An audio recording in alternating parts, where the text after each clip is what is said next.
রাষ্ট্রীয় সম্পদ লুণ্ঠন করে ঋণ খেলাপি হয়েছে তাদের মনোনয়ন কোনোভাবে বৈধ করা যাবে না। বাংলাদেশে আসলে বাংলাদেশের জনগণের সেবা করতে আসেননি, আপনারা বাংলাদেশে এসেছেন বাংলাদেশের সম্পদ, রাষ্ট্রীয় সম্পদ লুটতরাজ করে, মানি লন্ডারিং করে দেশের বাইরে টাকা পাচারের উদ্দেশ্যে আপনারা আবার। কিন্তু আমরা অত্যন্ত দুঃখের বিষয়, অত্যন্ত দুঃখের সাথে লক্ষ্য করছি এই নির্বাচন কমিশন একটি বৃহৎ রাজনৈতিক দল বিএনপিকে বিশেষ সুবিধা দেওয়ার জন্য তারা বিভিন্ন সময় বিভিন্ন ধরনের ছল চাতুরী কৌশলের আশ্রয় নিচ্ছে। আমরা স্পষ্ট ভাষায় বলে দিতে চাই, যাদের দ্বৈত নাগরিকত্ব এবং ঋণ খেলাপির বিরুদ্ধে স্পষ্ট অভিযোগ রয়েছে তাদের মনোনয়ন বাতিল করতে হবে। যারা এখনো পর্যন্ত দ্বৈত নাগরিকত্ব নিয়ে বসে আছে তারা যদি কালকে এমপি কিংবা মন্ত্রী হয় তাহলে আমার জাতীয় নিরাপত্তার জন্য এটি হবে চরম মাত্রায় ঝুঁকি। কেননা সংবিধান, প্রতিরক্ষা, পররাষ্ট্র সংক্রান্ত বিশেষ গোপন নথিপত্র সরকারের কাছে থাকে। এখন আপনি যদি বাংলাদেশের নাগরিকই না হন, বাংলাদেশ রাষ্ট্রের প্রতি আপনার যদি পূর্ণ আনুগত্যই না থাকে, আপনি যে গোপন তথ্যগুলো অন্য রাষ্ট্রের কাছে তুলে দেবেন না, এর কি নিশ্চয়তা রয়েছে? আমাদের স্বাধীনতা, সার্বভৌমত্ব এবং আঞ্চলিক অখণ্ডতা রক্ষার্থে যে সকল প্রার্থী এই ধরনের দ্বৈত নাগরিকত্ব রয়েছে তাদের মনোনয়ন বাতিল করা অত্যন্ত জরুরি হয়ে পড়েছে। কিন্তু আমরা কি দেখতে পাচ্ছি? আমরা দেখতে পাচ্ছি বিএনপি ছাত্র দলকে পাঠিয়ে দিয়েছে নির্বাচন কমিশনের সামনে। তারা সেখানে গিয়ে নির্বাচন কমিশনকে চাপ প্রয়োগ করছে, আর নির্বাচন কমিশন এদের দ্বৈত নাগরিকত্ব যাদের রয়েছে, ঋণ খেলাপি যাদের রয়েছে তাদের প্রার্থিতা বৈধ করে দিয়েছে।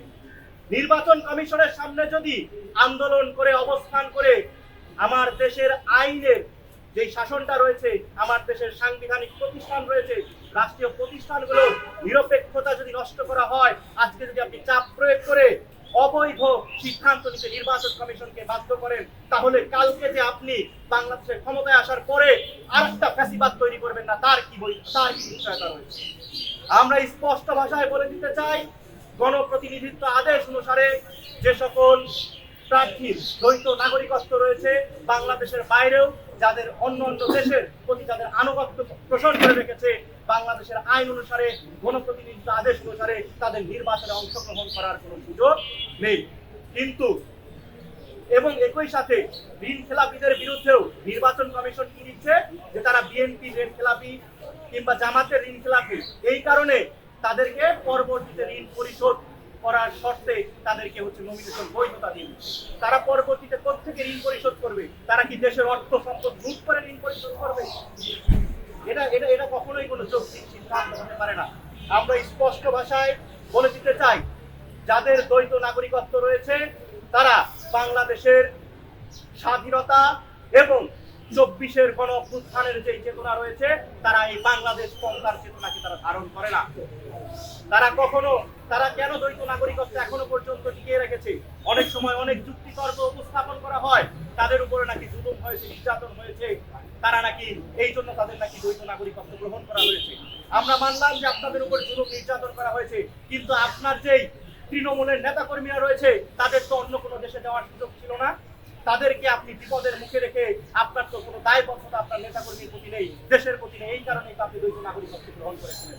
তারপরেও মানছি যে আপনাদের তখন পরিস্থিতির কারণে দ্বৈত নাগরিকত্ব গ্রহণ করতে হয়েছিল, কিন্তু অভ্যুত্থানের পরে আজ 1.5 বছর হয়ে গেছে।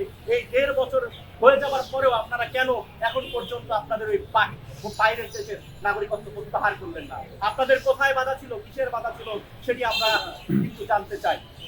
আমরা স্পষ্ট ভাষায় বলে দিতে চাই, আপনারা মূলত বাংলাদেশে আসলে বাংলাদেশের জনগণের সেবা করতে আসেননি, আপনারা বাংলাদেশে এসেছেন বাংলাদেশের সম্পদ, রাষ্ট্রীয় সম্পদ লুটতরাজ করে, মানি লন্ডারিং করে দেশের বাইরে টাকা পাচারের উদ্দেশ্যে আপনারা আবার।